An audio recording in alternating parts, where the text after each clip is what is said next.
안녕하십니까, 최지은입니다. 어제 코로나19 신규 확진자가 363명이 나왔습니다. 10개월 만에 국내 누적 확진자 수가 이제 3만 명을 넘어섰는데요. 지금까지 코로나 상황과 이슈 전문가분들과 함께 오늘도 자세하게 이야기 나눠보겠습니다. 월드 코비드 시간에는 세계 코로나 외신 뉴스들도 살펴보겠습니다.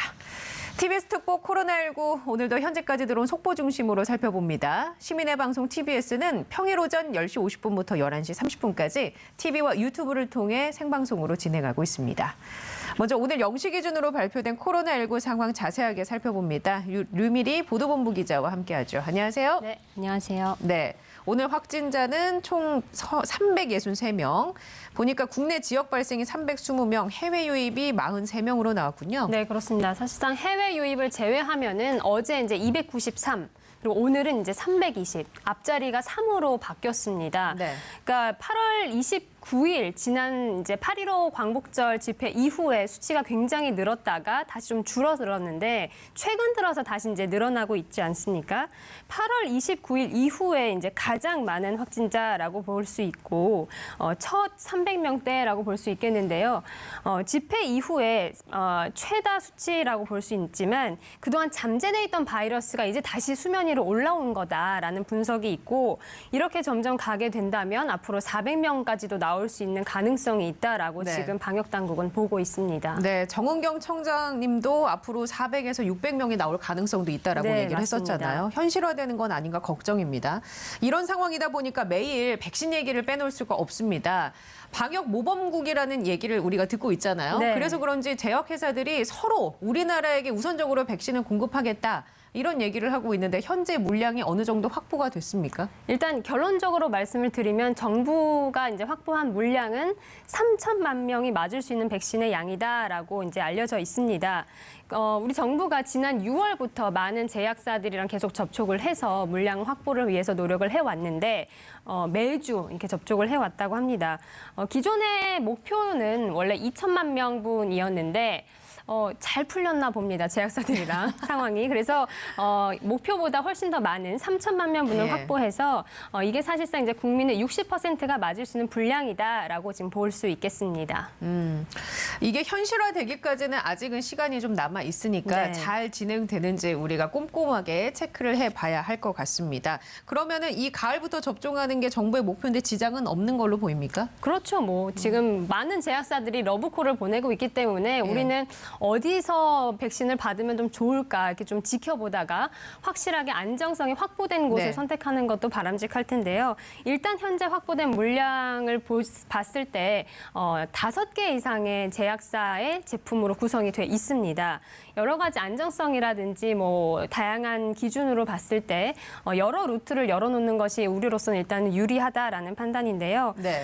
식약처에서도 보통 이렇게 외국 진단 백신이 들어올 때 허가를 해야 되는데 그 절차가 통상적으로 6개월이 걸립니다. 그런데 아무래도 상황이 급하다 보니까 이 기간을 한 달로 단축을 하겠다는 계획을 가지고 있고요. 그리고 그 가운데 지금 아스트라제네카 백신 같은 경우에는 사전 승인을 위해서 검토가 지금 시작이 된 상황입니다. 예. 그래서 조금 더 진도가 잘 나가고 있다라고 볼 수 있겠고 이렇게 된다면 접종은 빠르면은 이제 내년 3월 정도면은 할 수 있지 않을까라고 볼 수 있겠지만 네. 무엇보다도 안전하게 이 백신이 국민들에게 접종이 되는 것을 최우선적인 목표를 하기 때문에 안전을 위해서라면 이 계획도 일정도 조금은 미뤄질 수는 있겠습니다. 예, 알겠습니다. 다른 나라들은 확진자가 하루에도 막 몇만 명씩 나오고 있는 상황이잖아요. 그렇다 보니까 검사를 받으러 가는 것조차 우리나라와 비교했을 땐 쉽지 않은 상황이고 집에서 혼자 진단검사를 할 수 있는 키트가 나왔다면서요? 네, 그렇습니다. 미국에서 나왔는데요. 미국의 FDA가 가정용 진단 키트를 승인을 했습니다. 지금 전 세계에서 가장 많은 확진자가 나오는 나라가 미국이지 않습니까? 그런데 우리는 사실 확진자가 나오는 상황을 다 컨트롤할 수 있고 다 진단 검사를 하고 치료도 다 가능한 범위 안에 들어있지만 미국은 지금 통제가 안 되거든요.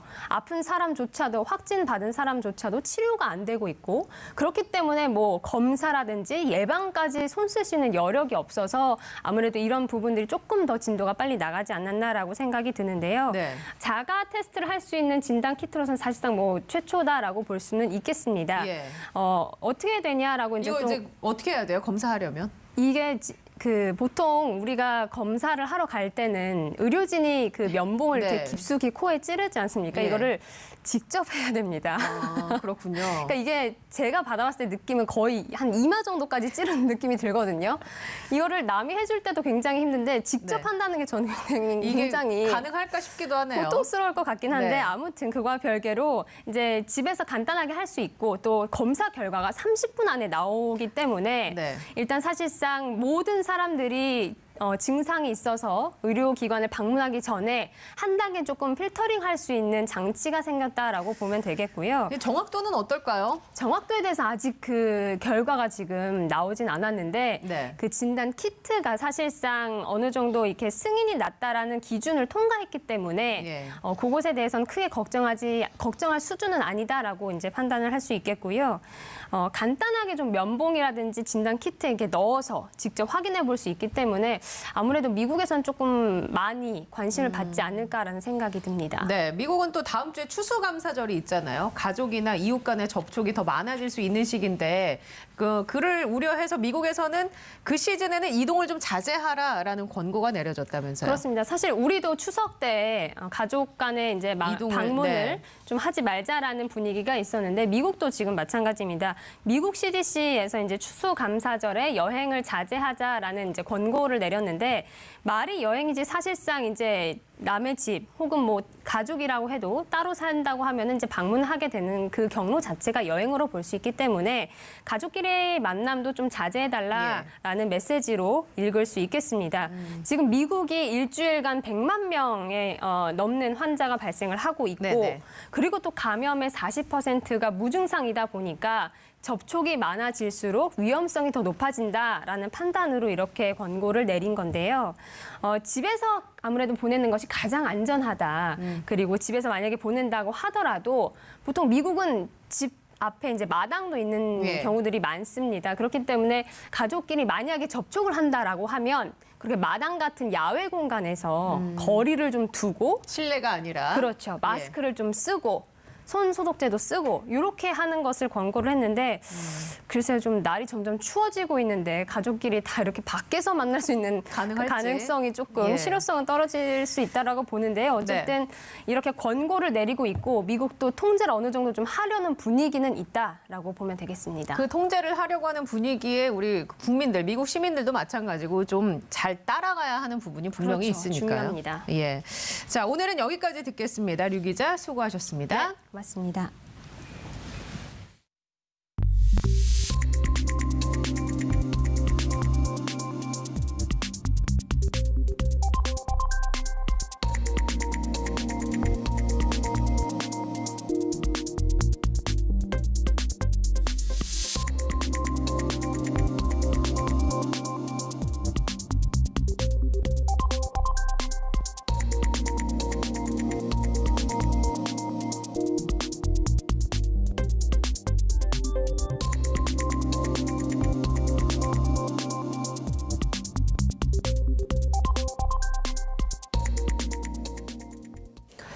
네, 계속해서 코로나19 상황 짚어보겠습니다. 전문가 두 분과 함께합니다. 서울대우 중앙대 약학대학 교수 모셨습니다. 안녕하십니까? 네, 안녕하세요. 네, 그리고 TBS 과학전문기자 강양구 기자와도 함께합니다. 반갑습니다. 네, 안녕하십니까? 조금 전에 류미리 기자가요, 미국에서 휴대용으로 집에서 검사할 수 있는 키트가 승인이 났다라고 하는데 이거 정확도 우리가 믿어도 되는 겁니까, 교수님? 우리나라에서 사용하기는 뭐 적합하지 않고요. 네. 왜냐하면 미국에는 환자가 너무 많고 검사 자체도 굉장히 지연이 되고 이러니까 이제 간편하게 집에서 검사할 수 있도록 하는 키트다 이렇게 볼 수 있는데 우리나라 같이 환자가 극도로 통제가 되고 있는 상황에서는 빠른 검사보다는 정확한 검사가 더 중요하거든요. 네네. 검사가 음성으로 나왔는데 정말 양성 감염이 돼 있을 수가 있잖아요. 그런 것 때문에 우리나라에서는 기본적으로 쓸 이유도 없고 쓰는 것도 불가능하고 거기에다가 전혀 우리나라 방역에 도움도 안 되기 때문에 예. 우리나라에서는 현실성이 없다 이렇게 볼 수 미국 있겠습니다. 같은 경우에는 없는 것보단 그래도 있는 게 낫다. 그렇습니다. 맞아요. 예. 그러니까 미국 같은 경우에는 경우는 이제 상황이 이렇습니다. 그러니까 검사를 하더라도 우리나라는 검사 결과가 아무리 늦어도 10시간, 12시간 안에는 나오거든요. 예. 빠른 경우에는 더 빨리 나오기도 하고요. 그런데 미국 같은 경우에는 검사를 하더라도 일주일 정도 기다려야 되는 경우가 다반사예요. 네. 자, 그렇기 때문에 검사를 하기도 어렵거냐, 검사 결과도 그 확인하는 데까지 이렇게 시간이 걸리기 때문에 사실은 어쨌든 빨리 양성인지 음성인지 그 위양성이나 혹은 위음성일 가능성을 염두에 두더라도 어쨌든 간에 빨리 검사 결과를 알아서 본인이 조심하는 게 우리나라보다는 훨씬 더 시급하기 때문에 예. 저런 장치가 지금 개발이 되어가지고 보급을 지금 권장하고 있는 상황이고요. 제가 이제 미국 현지에 계신 분들한테 들어보면은 상황이 너무나 엉망진창이라고 합니다. 예를 들어서 의료진 중에 코로나19 의심 증상이 보여가지고 검사를 했어요. 근데 검사 결과가 나오지 않았거나 네. 심지어는 검사 결과에서 양성이 나왔는데도 불구하고 그냥 계속해서 일을 한다고 합니다. 왜냐하면 의료진 숫자가 너무나 부족하기 때문에 보도에서 보긴 했습니다만. 마스크 착용하고 그냥 계속 일을 하는 것을 그냥 스태프들이 권장을 하는 경우도 많다고 해요. 참 이게 어렵습니다. 예, 지금 중앙재난안전대책본부에서 코로나19 상황과 관련한 브리핑이 진행된다고 하니까 현장 목소리 들으시고 잠시 후에 다시 오겠습니다. 유가족분들께는 깊은 위로의 말씀을 드립니다. 오늘은 수도권에 대한 거리두기 1.5단계가 시행된 이틀째입니다. 오늘 0시 기준으로 11월 14일부터 20일까지 지난 한 주간의 국내 하루 평균 환자는 228명으로 지역별로는 수도권 153명, 강원권 17명, 호남권 25명 등으로 나타났습니다. 특히 수도권의 경우 서울의 감염 확산 속도가 빨라 매일 20명 내외의 환자 증가가 계속되고 있습니다. 그 외 지역도 산발적인 집단 감염이 계속 증가하고 있습니다.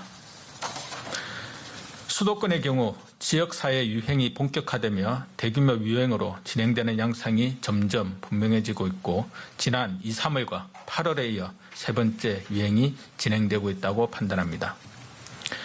수도권의 환자 증가 추세가 완화되지 않고 계속돼 주간 하루 평균 환자 수가 200명에 도달하는 등 2단계 기준을 충족한다면 2주가 경과되지 않더라도 2단계 격상을 검토할 것입니다.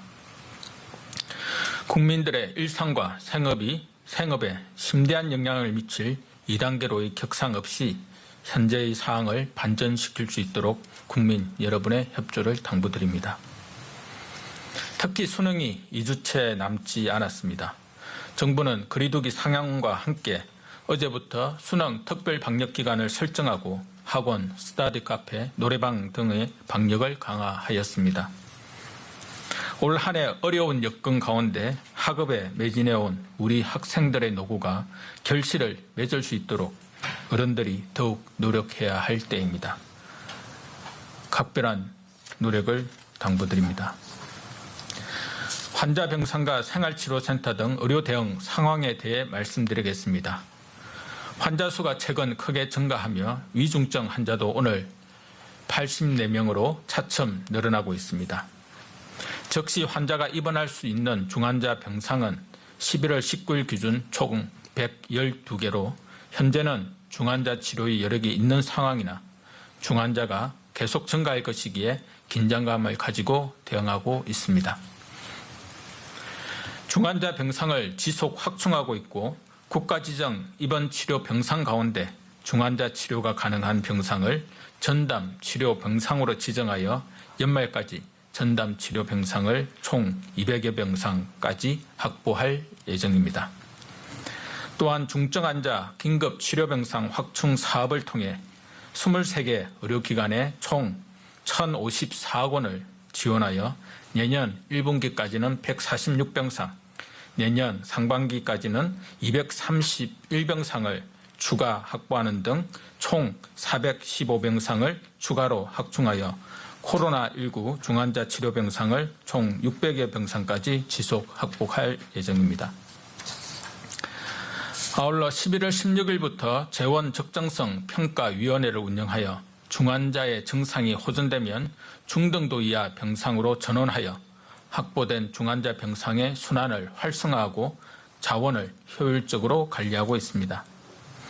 중환자 치료를 위한 간호사 인력도 양성 중으로 현재까지 총 62명이 수료하였으며 올 연말까지 약 400여 명을 양성할 예정입니다.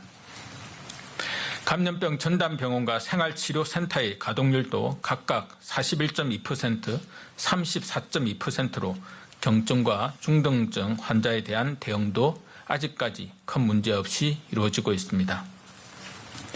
코로나19의 추가적인 확산에 대비하여 환자의 중증도에 따라 병상을 효율적으로 운영하며 권역별 공동 대응 체계를 계속 가다듬겠습니다. 생활치료센터는 지속 확충 중으로 서울시에 최근 2개소를 신규 개소하였고 추가로 1개소를 개소할 예정입니다. 또한 수도권과 충청권에서 운영 중인 중수본 지정 권역별 생활치료센터 외에 경북권, 호남권에 추가 설치를 위해 지자체와 협의 중에 있습니다.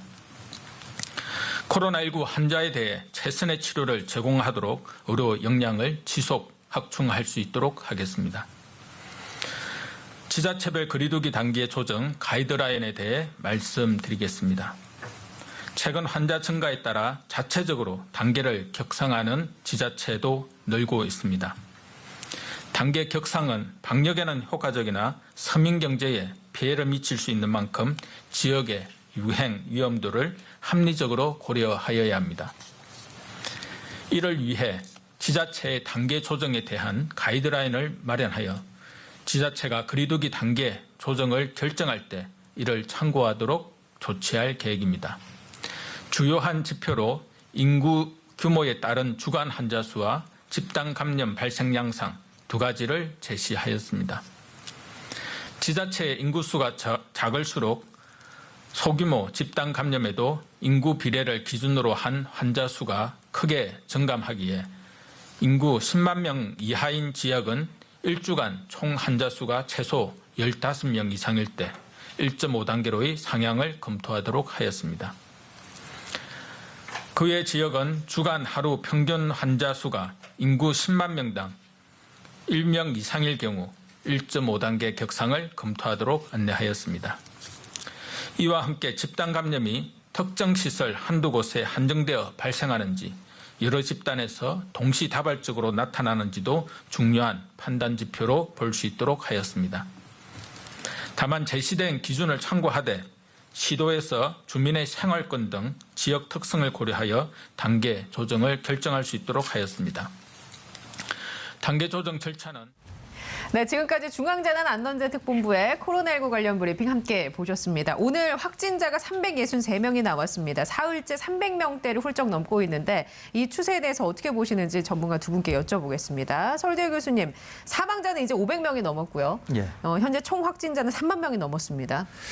예, 그렇습니다. 지금 우리 이제 치명률은 한 일주일 전만 하더라도 1.75%였거든요. 그런데 환자가 많이 늘면서 1.67%로 좀 줄었습니다. 그러니까 얼핏 보면 야 이거 뭐 적게 사망하시는 거 아니냐 이렇게 생각할 수 있거든요. 그런데 환자가 쌓이게 되고 사망하시는 거는 좀 늦게 나오게 됩니다. 그러니까 지금은 치명률이 좀 낮아지는 것처럼 보이지만은 앞으로는 사망자가 더 많이 나오면서 치명률이 높아질 가능성이 있는 거거든요. 예. 또 하나는 저번에도 말씀드렸다시피 전국화 양상이 이제 확실해졌습니다. 거기에다가 뭐 일부 전문가는 3차 유행 아니냐 이렇게 말씀하시는 네네. 분이 있는데 1차 유행에서 0을 찍었던 경우는 있습니다. 그런데 2차 유행이 되어서 0을 못 찍고 2차 유행이 약간 감소하는 듯 하면서 계절 요인을 만나면서 다시 컴백하고 있거든요. 그러니까 우리는 2차 유행을 제대로 통제 못한 상황에서 그것이 더 악화되고 있다. 이렇게 볼 수 있습니다. 그리고 더 악화될 가능성이 있는 거죠. 거기에다가 젊은 분들의 감염이 많기 때문에 네. 아마 경로를 모르는 감염이 굉장히 많은 예. 일상에서의 감염이 너무도 많을 거라고 생각되어서 향후에도 더 나빠질 가능성이 있기 때문에 지금 점점 더 상황은 나빠지고 있고 보시는 대로 확진 환자 수도 늘고 있을 뿐만 아니라 국내 발생도 계속 조금씩이나마 증가하고 있는 양상을 보이기 때문에 향후는 정말 정 청장이 얘기하신 대로 400명 이상을 넘어서서 제가 말씀드린 대로 600명에서 1000명까지 조만간 나오는 그런 상황을 곧 맞닥뜨릴 것으로 생각이 됩니다. 말씀해 주신 것 중에 여쭤볼게 이제 전국화 양상이 확실해졌다라고 얘기해 주셨는데 그 하나의 근거로 우리가 들을 수 있을 것 같습니다. 코로나 청정 지역으로 불리던 경남 하동에서도 확진자가 무더기로 네, 나왔어요. 맞습니다. 경남 하동에서 집단 감염이 발생을 해서 확진 환자들이 계속해서 나오고 있는 상황이고요. 방역 당국이 굉장히 긴장을 하고 있는데요. 일단은 이제 이렇게 생각을 하시면 될 것 같습니다. 그 이제 수도권에서 바이러스 밀도가 계속 쌓였다가 그게 이제 지방으로 이렇게 넘어가는 추이가 지난 몇 주간 계속 있었는데요. 이게 결국에는 어디든 뭐 전국이 곳곳 다 연결이 되어 있기 때문에 바이러스 전파가 될 가능성이 있는데 문제는 무엇이냐면은 수도권만 하더라도 거리두기 단계가 1단계였는데도 일반 시민들은 상당히 엄격한 생활 방역을 준수해 왔거든요.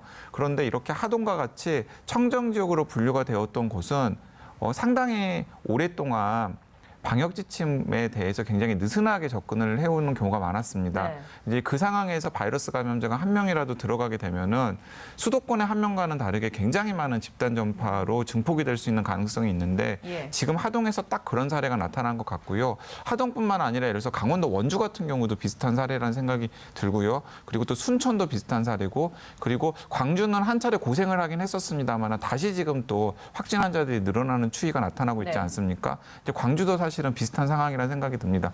그래서 이 바이러스가 지역으로 확산이 되었을 때 오히려 더 통제하기가 더 어려운 상황이 어렵다. 생기는 거죠. 그런 상황 속에서 순천시 같은 경우는 이미 자체적으로 2단계로 격상을 했습니다. 이 부분과 관련해서 교수님이 보시기에 지자체가 자체적으로 이런 단계 조정을 하는 거에 있어서는 찬성하십니까? 어떻게 보십니까? 저는 기본적으로 찬성합니다. 그리고 그렇게 돼야 된다고 봅니다. 왜냐하면은 전국화로 하나의 어떤 단계를 하는 것은 이제 별 실효도 없고 또 바람직스럽지도 않다고 보는 거죠. 그리고 각 지자체가 저번에 말씀드렸잖아요. 각 지자체의 역량을 높여서 각 지자체가 평가하고 분석한 다음에 각 지자체의 역량에 맞는 단계를 조정을 하는 것이 굉장히 중요하다. 이 말씀을 네. 드린 적이 있습니다. 순천 같은 경우에는 최근에 굉장히 심각하기 때문에 이제 2단계 조치를 발령한다. 이렇게 하는 건데요. 이제 문제는 뭐냐면 단계를 2단계로 하느냐, 3단계로 하느냐, 이거는 지금은 전혀 중요하지 않습니다. 제 개인적으로는. 왜 그러냐 하면은 너무도 코로나19가 오래 있었기 때문에 경각심이라고 하는 거는 단계 조정에 있는 것이 아니라 개개 국민들께서 그 상황을 어떻게 받아들이는가 하는 것이 중요한 것이거든요. 그 말씀 이전에 이걸 한 가지 더 여쭤볼게요. 지금 중앙재난안전대책본부에서 조금 전에 얘기한 브리핑 내용 중에 지자체가 스스로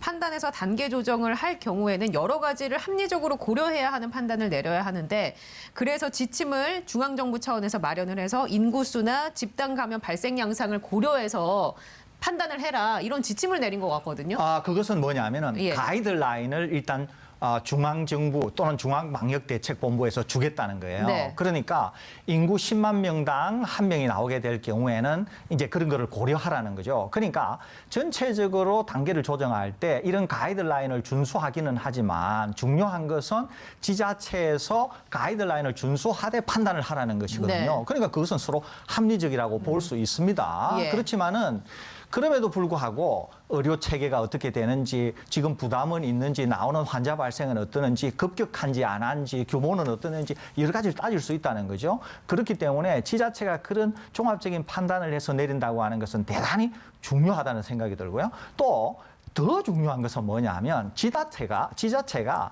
아무리 단계를 조정한다고 하더라도 그 지자체에 계신 주민들이 협조를 안 하면 어떻게 될 거냐는 맞습니다. 거예요. 사실 그 대목이 굉장히 네. 중요한 대목인데요. 저는 지자체에서 이렇게 자체적으로 뭐 순천에서 2단계로 상향하고 이런 게 의미가 있다라고 생각합니다만 그 어떤 의미가 있냐면은 지금 하동에 계시는 분들을 예를 들자면 굉장히 두려울 거란 말이에요. 네. 왜냐하면 하나도 안 계속해서 나오던 청정 곳에서? 지역이었었는데 환자들이 무진장 나오고 있으니까 네. 얼마나 두려우시겠습니까? 그리고 광주나 순천 혹은 원주 같은 경우도 마찬가지일 거예요. 그 현지에 가서 취재를 해보면은 아마 불안감이 뭐 100명, 200명씩 나오는 수도권 주민들보다도 훨씬 더 클 것입니다. 그러면 그분들이 일상생활에서 이동이라든가 접촉을 자제하게 되면은 자연스럽게 그 지역의 바이러스 유행이 잡히는 효과가 생긴단 말이죠. 네. 그러니까 저는 지자체에서 1.5단계에서 2단계로 오를 때 그런 효과를 저는 노린다라고 생각을 합니다. 청정 지역이어서 이런 거에 있어서 인식이 좀 미비했었는데 이렇게 시스템적으로 1.5단계, 2단계 가는 조치를 내림으로써 지역 주민들에게 약간의 그 경각심을 일깨워줄 수 있는 네, 그렇죠. 장치가 될 수 있다. 그러니까 이제 그게 이제 수도권이랑 다른 점입니다. 수도권 예. 같은 경우에는 1단계에서 1.5단계로 올리거나 혹은 1.5단계에서 2단계로 올려도 약발이 좀 떨어질 수가 있는데. 맞습니다. 예. 둔감하다 이거죠. 그런데 그런 청정 지역이었던 곳은 지금 환자들이 막 생기고 있는데 그런 상태에서 지자체가 주도적으로 1.5단계에서 2단계로 자체적으로 올리면 네. 아 이거 상황이 굉장히 심각한 상황이구나라고 인식을 하고 이동이나 접촉을 줄이면은 자연스럽게 이제 방역 효과가 생긴다라는 점이 또렷하게 다른 점으로 강 생각합니다. 기자 이 지적에 동의하십니까? 저는 전적으로 동의합니다. 네. 예를 들어 볼까요? 서울에 하루에 한 300명, 500명이 나와도 지금 하동만큼 긴장감이 생기지 않을 거예요. 하동은 거의 환자가 없다가 예. 어린아이에서부터 비롯돼가지고 경로당까지 한꺼번에 환자가 그냥 쏟아져 나온 거예요. 네. 그러니까 주민들이 깜짝 놀라는 거죠. 이렇게 되면 어떻게 되느냐. 경각심 때문에 순식간에 통제가 가능한 것이거든요. 예. 서울 같은 데 500명이 나와보세요. 제가 볼 때 서울에서 네. 하루에 1000명 나오잖아요. 예. 그러면은 하동 정도의 효과가 나타날 거예요. 예. 정말 각자들이 깜짝 놀래가지고 집에 콕 하면서 시켜서 먹고 모임 안 하고 이렇게 될 것 같은데 네. 계속 300명, 400명 이 선에서 나오잖아요. 예. 그러면은 일상이 그대로 계속 굴러간다는 거예요. 그러니까 중요한 것은 뭐냐 하면은 300명, 400명이 나와서 통제가 가능하더라도 주민들이 스스로 협조해서 우리가 통제를 해야 되겠다라고 하는 자발성이 없으면은 그것은 어려워진다는 거예요. 방역 당국이 아무리 단계 조정을 한들 네. 충분한 효과를 거두기는 어렵다는 거죠. 네. 그래서 방역 당국도 그 대목을 파고들어야 된다라는 겁니다. 계속 시민들한테 무슨 대국민 담화문이나 이런 것들을 통해서 해야 한다라고 이야기하기보다는 방역 당국이 어떤 액션을 취했을 때 어떤 네. 조치를 취했을 때 시민들이 아 이거 지금 진짜 심각한 상황이구나라고 경각심을 가지고 행동에 동참할 것인지를 유도할 수 있는 어떤 것을 찾아야 되는데 지금 방역 당국이 그 부분에서 풀지를 못하고 있는 것 같아서 좀 답답합니다. 아마 그 측면에서 본다면 모임을 자제해 달라고 호소는 하고 있지만 소비 진작 대책인 8대 소비 쿠폰 지급은 당분간 이어가기로 했단 말이에요. 네, 그래서 그러니까 약간 엇박자의 느낌이 들 수 있습니다. 어떤 분이 아수라백작이냐고 이야기를 하더라고요. 예. 두 얼굴이냐고. 한쪽에서는 외출이라던가 아니면은 그 모임을 접촉하는 자제해달라. 활동을 자제해달라고 하면서 똑같은 정부가 한쪽에서는 소비 쿠폰들을 막 내놓고 있다라는 거죠. 이건 뭔가 굉장히 심한 엇박자고 그 앞뒤가 안 맞는 거고 심지어는 그리고 그런 소비 쿠폰이 이 자영업자 생계형 자영업자들에게 그다지 도움도 되지 않는다라고 하는 또 이 현장의 목소리들도 있거든요. 물론 이 방역과 경제를 같이 간다는 거가 쉽지는 않습니다만은 그래도 지금 이 순간 우리가 닥친 당면한 과제들이 어떤 건지를 좀 파악을 해서 좀 이렇게 시간을 좀 속도를 내서 접근을 하는 게 중요하지 않을까라는 생각이 듭니다. 그 젊은 층에 대해서 이런 조사를 해봤어요. 인식 조사를 했습니다. 우리나라 국민 2명 중 1명이 코로나 감염은 어느 정도 운에 달렸다라고 생각하고 있는 걸로 나왔어요. 20대 같은 경우는 56.6%, 30대는 51.2%, 40대는 51%, 50대는 39.9%, 60대는 37.9%. 그러니까 젊을수록 코로나 감염은 운에 달려 있다. 라고 인식하고 있거든요. 교수님 이 부분 어떻게 생각하십니까? 저는 뭐 젊은 분들이 그렇게 인식할 수도 있다고 봅니다. 예. 이제 그런데 더 중요한 것은 뭐냐면은 운에 달려 있다라고 보기보다는 그러니까 수동적인 거죠. 내가 네. 걸렸다고 하는 수동적인 걸 얘기하는 거죠. 그게 아니라 마스크 착용을 해서 능동적으로 방어한다 이런 생각을 가지시기를 제가 좀 권해드리고 싶고 그것이 본인에게나 가족에게나 또 지역 사회도 훨씬 중요하기 때문에 예. 또 낙인 효과나 이런 것을 벗어날 수 있고 남도 내가 낙인을 안 찍을 수 있기 때문에 좀 더 긍정적인 마인드 내가 네. 적극적으로 마스크를 착용을 하면은 감염을 막을 수 있다. 좀 이런 생각을 가지시는 게 바람직스럽지 않을까. 그래서 좀 권고해 드립니다. 이 설문조사 결과를 보면서 굉장히 답답했는데요.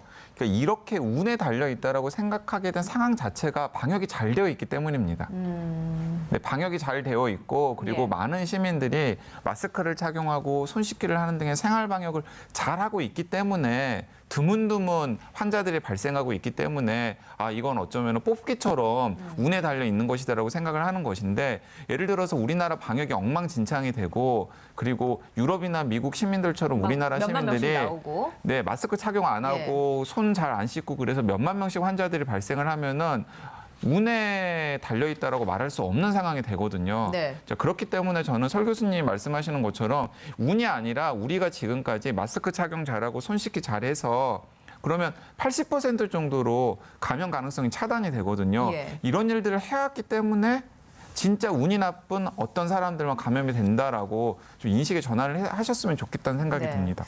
그러니까 일단 뭐 정부의 방역 당국의 그런 정책도 중요합니다만은 개인의 그 인식의 전환도 분명히 필요한 시점이라고 생각이 듭니다. 참 쉽지는 않겠지만. 자, 그럼 이번에 백신 얘기를 좀 해보겠습니다. 백신 부작용을 경고하는 목소리가 나왔더라고요. 백신 실험에 자원을 했는데 통증과 고열에 시달린다 하는 증언이 나왔고 팔이 거유알 크기만하게 부풀어 올랐다라는 얘기도 있던데 이거는 우리가 걱정해야 할 수준이라고 보십니까? 아, 그렇게 걱정할 수준은 아닙니다, 우선은. 왜 그러냐면은 이제 이분이 참여하셨던 한 분이 이제 그런 증언을 하셨어요. 팔이 이제 많이 부풀어 네. 올랐다가 결국 통제가 되거든요. 다음 날이나 그 다음 날 깔아앉습니다. 언제나 그런 것처럼 이런 정도는 중증 부작용이다. 이렇게 보기가 어려워요. 중증 부작용이 되려고 하면 신경계에 생긴다든지 그렇게 해서 호흡이 가빠진다든지 뭐 이런 것이거든요. 그러는데 지금 이런 정도 열이 난다든지 이런 거는 다 통제 가능 범위에 있고 해열제 정도로 통제가 가능하기 때문에 그리고 관찰을 통해서 충분히 막을 수 있는 것이거든요. 그러니까 제일 중요한 것은 얼마나 중증 부작용이 생기는가 하는 것인데 중증 부작용이라고 하는 것과는 결이 좀 다르고 네. 통제가 가능하다고 하는 측면에서 경정도거나 아니면 중등도 정도에 이르는 네. 거다라고 보기 때문에 크게 부작용을 걱정하실 정도의 내용은 아니다. 이렇게 정리할 수 있습니다. 부작용이 설사 발생하더라도 충분히 치료가 가능한 수준의 그렇습니다. 범위에 있다. 그렇습니다. 자, 저희 이제 슬슬 마무리해야 될 것 같은데 교수님 혹시 뭐 지금까지 중에 말씀 못하신 거 있으면 시간을 짧게 드릴게요. 아, 그건 아니고 저는 예. 계속 말씀드립니다. 마스크 캠페인을 해야 될 것 같습니다. 네.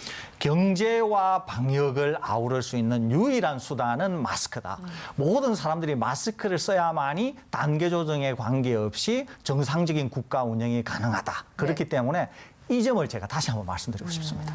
알겠습니다. 돈을 많이 벌기 위해서라도 마스크는 꼭 써야 한다. 그렇습니다. 강 기자님 혹시 시간 뭐 네, 드릴 그 테니까 지난주에 200명 찍었는데 이번 주에 300명 찍었지 않습니까? 그러니까 다음 주에 400명 찍을 가능성 굉장히 높고요. 이런 상태로 가다가는 그래서 지금 모든 시민들이 좀 경각심을 좀 가져주셨으면 좋겠다라는 말씀 다시 한번 강조드리고 싶습니다. 네, 다음 주 월요일에 저희가 만나 뵐 때는 신규 확진자 수가 훨씬 준 상태에서 만나 뵙기를 간절하게 바랍니다. 두 분과는 인사 나누겠습니다. 고맙습니다.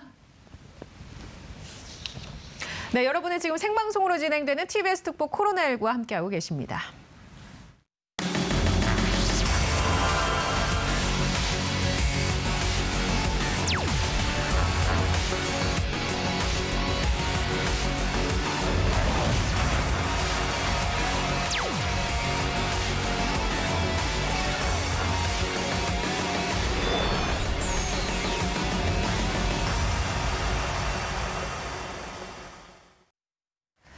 네, 이번 시간 저희가 야심차게 준비를 해봤습니다. 전 세계 코로나 관련된 이슈를 다각도로 살펴보는 시간입니다. 월드 코비드 시간 준비했습니다. 허정민 외신캐스터와 함께합니다. 안녕하세요. 안녕하세요. 네, 앞으로 잘 부탁드리겠습니다. 네, 저도 잘 부탁드리겠습니다. 예, 사실 국내 언론에 소개되는 외신들 중에 잘못 알려진 것이라든지 잘못 인용된 것들 네. 여러 가지가 있을 수 있는데 바로 잡아주시길 바라면서 오늘 첫 네. 소식 들어가 볼까요? 어떤 소식인가요? 오늘은 좀 심각한 상황을 좀 얘기를 해드리고자 합니다. 지금 이제 3차 확산이 전 세계로 좀 확산이 되고 있는 상황인데요. 미국 그리고 일본의 상황이 심각하다고 합니다. 오늘 이제 미국의 상황부터 제가 간단하게 좀 짚어드리겠는데요. 네. 미국의 코로나19 누적 확진자 수가 오늘 기준으로 1,160만 명을 넘어섰습니다. 이제 미국에서는 주 정부 봉쇄 가능성이라든지 국경의 이동 제한 이런 봉쇄 조치들이 강하게 논의가 되고 있는 상황이고요. 조금 더 세부적으로 살펴보자면 현재 미국 내에서 코로나로 투병 중인 환자만 300만 명에 달하고 있는 상황이고요. 누적 사망자는 25만 명을 넘기면서 3차 확산이 굉장히 급속도로 가속화되고 있습니다. 지금 이렇게 현재까지만 해도 심각한 상황인데요. 네. 이제 뉴욕에서는 또 이제 바이러스 확산이 더 강하게 나타나는 겨울 시즌이 또 다가오기도 하고요. 이제 연말에 미국의 명절로 알려진 추수감사절 그리고 크리스마스 이런 시즌이 다가오면서 더 이제 확산될 위기들이 또 겹치고 있는 상황입니다. 이렇기 때문에 미국에서도 이제 봉쇄 조치들이 강하게 나오고 있는 상황인데요. 지금 미국 미국의 오레곤주를 비롯해서 워싱턴주, 미시건주 등이 이미 봉쇄 조치를 발효를 했습니다. 여기에 또 이제 뉴멕시코 주지사는 주 저녁에 2주간 자택 대기령을 내리겠다 이렇게 좀 예고를 하기도 한 모습이고요. 그 중에서도 또 가장 심각한 지역이 뉴욕시입니다. 이제 앞서 뉴욕시장은 코로나 검사 양성 판정률이 3%를 넘긴다면 봉쇄 조치를 실현하겠다 이렇게 이야기를 한 적이 있는데요. 이 코로나 양성 판정률이 3%를 정말 넘어가면서 다시 봉쇄 조치를 발효했습니다. 특히나 이제 뉴욕시 이제 앞서서 공립학교가 폐쇄된 적이 있는데요. 재개된 지 한 달 만에 다시 뉴욕시의 공립학교들은 8주 동안 등교를 금지하게 되고요. 원격 수업으로 전환하는 상황을 맞았습니다. 예, 우리나라도 방역 단계가 높아지면 시민들이 자발적으로 참여하는 인구가 늘어나야 되는데 이제 그렇지 않아서 확산이 더 이렇게 빨라지고 있는 상황이 감지가 네. 되고 있거든요. 네. 미국 같은 경우는 이런 봉쇄 조치가 내려졌을 때 미국 시민들은 잘 따라옵니까? 어떤 경향이 그거는 있나요? 저도 지금 또 살펴봐야 할 것 같은데 네. 미국에서는 사실 이제 저희도 이제 앞서서 추석이라든지 이런 명절에 또 대규모 확산이 좀 우려되면서 국가에서 좀 강력하게 방역 조치를 좀 취하지 않았습니까? 이런 부분에서 이제 미국 사람들도 사실 마찬가지일 거라 생각합니다. 모이지 않았던 가족들이 모이고 또 이제 집단으로 또 모이는 상황들이 발생하게 되면서 코로나19가 더 급속하게 확산될 것이다. 이런 우려가 커지다 보니까 국가 주도로 지금 이런 봉쇄 조치들을 미리 실현을 하고 있는 모습인 것 같습니다. 제가 어제 오전인가 기사 보기에는 이제 미국인들 같은 경우에는 이런 격리 조치가 내려지면 개인의 자유에 대한 침해다라는 네. 쪽으로 인식을 하고 있는 것 같아서 더 걱정이 돼서 한번 네. 질문을 드려봤습니다. 맞습니다. 자, 그럼 일본 상황도 심각하다고 해주셨는데 일본은 어떻습니까? 일본도 미국만큼이나 또 심각한 게 지금 일본 상황인데요. 조금 살펴보시면 신규 확진자가 어제 기준으로 지금 2,300명을 넘어선 상황입니다. 하루 확진자가요? 네네네. 하루 확진자가 이 수준을 넘어선 상황이고요. 신규 확진자가 500명 가까이 확인이 됐다라고 하는데요. 이 도쿄군에서는 감염 경계 레벨을 최고 단계로 격상을 했습니다. 이제 최고 단계 격상이 지난 9월 이후 처음 발효되는 조치인데요. 일단 도쿄도 발표에 따르면 확진자가 늘어난 배경에 대해서 무증상이나 경증 감염자에 대한 조기 확진이 이뤄지지 않았기 때문이다라고 지적을 했습니다. 지금 이제 보시는 보도가 알자지라에서 보도한 이제 NHK 보도를 인용한 보도인데요. 이제 신규 확진이 이렇게 기록을 갈아치우는 상황에서도 지금 스가 총리가 긴급 사태 선언이라든지 방역 대책에 대해서 뚜렷한 언급을 내놓지 않고 있다. 이 부분을 좀 강하게 비판을 하는 모습이었습니다. 일본은 도쿄올림픽도 있고 해서 더 걱정이 크겠습니다. 예, 자, 그러면 다음 소식은 글로벌 국가들의 코로나19 확산 상황 짚어봤으니까 화이자나 모더나 아스트라제네카에서 백신 개발 임상에서 긍정적인 결과가 나왔다는 소식이 연이어 들리고 있는데 국제사회에서는 현재 어떻게 반응하고 있습니까? 지금 사실 뭐 전례 없던 상황인 만큼 이 백신 개발에 대해서 굉장히 긍정적이고 기대감을 가지고 보는 시선들이 많은 게 사실입니다. 뭐 화이자 같은 경우는 최종 임상에서 95% 면역 효과를 입증한 상황이고요. 미국 보건당국은 이제 화이자와 모더나의 백신이 수준으로 당국의 승인을 받고 이르면 연내 접종이 가능할 것이다. 이런 얘기를 하기도 했습니다. 뭐 이렇게 기대감이 모아지고 있는 것도 맞지만 WHO에서는 다소 아직까지는 경계를 풀어서는 안 된다라는 발언을 내놔서 좀 주목을 하고 있는데요. 이 WHO 발언에 좀 따르면 코로나 백신이 출시가 되더라도 당장 감염 확산세를 막기는 어렵다라고 단언을 했습니다. 이 마이클 라이언 WHO 사무차장은 백신이 지금 이제 해결책이 될 것이라고 말하는 사람들이 일부 있긴 하지만 백신은 확산 억제에 도움을 줄 뿐 코로나는 사라지지 않는다라고 이야기를 했습니다. 여기에 이제 미국을 비롯해서 전 세계 코로나 확산세를 억제할 만큼 이제 충분한 양의 백신이 보급이 되려면 지금 이제 최소 1년 이상이 소요될 것으로 전망을 하고 있는데요. 백신 기대가 지금 상황을 억제하기에는 힘들 것이다라고 전망을 했습니다. 네, 저희 프로그램에서도 계속 얘기를 해드렸습니다. 백신이 개발이 되곤 있지만 기대함을 과도하게 갖는 것은 좀 경계를 해야 한다라는 얘기를 드렸었는데 외신에서는 이러한 시각을 보도한 것도 있습니까? 네, 맞습니다. 이제 로이터 통신의 보도 한번 살펴보실 텐데요. 네. 현재 개발된 백신에 아직 의문점이 많다라는 보도입니다. 지금 이제 보도가 준비가 됐나요? 헤드라인 한번 지금 나가고 보여주시면요. 있네요. 예. 이제 여기서 herd immunity라고 하는 부분이 집단 면역이라는 개념입니다. 이 집단 면역이 가능하냐라는 질문에 전문가들은 아직 의심의 여지가 많다라고 하는 게 이제 이번 헤드라인인데요. 이 엘리노어 라일리 에든버러 대학의 면역학 교수의 인터뷰를 좀 인용해 보겠습니다. 많은 사람들이 이번 백신 접종으로 집단 면역이 가능할 것이다라고 기대를 품고 있지만 이런 기대는 잘못됐다라고 짚고 있습니다. 그는 이제 이번 백신의 의미가 취약 계층을 위한 것이다라고 이해를 해야 한다라고 봤는데요. 예. 이제 인구의 98%가 백신을 접종하게 되면 바이러스가 돌 가능성이 적기 때문에 나머지 2%를 보호할 수 있다. 이런 개념으로 이해를 해야 된다라고 봤습니다. 모든 사람, 즉 집단 면역을 가져다 준다라는 기대는 힘들다라고 보고 있습니다. 네. 이에 더해서 집단 면역이라는 개념 또한 굉장히 이상적이다라고 지적을 하고 있는데요. 집단 면역을 달성하려면 얼마나 많은 사람들에게 백신을 맞아야 하는지, 또 이제 백신이 모든 사람에게 똑같은 효능을 발휘하게 되는지 이 부분에 대해서는 구체적인 임상 결과가 없다라고 지적을 했습니다. 네, 알겠습니다. 자, 오늘 여기까지 하고 인사 나누겠습니다. 지금까지 허정미 외신캐스터와 함께했습니다. 건강한 하루 보내시고요. 저는 다음 주 월요일에 다시 찾아오겠습니다. 고맙습니다.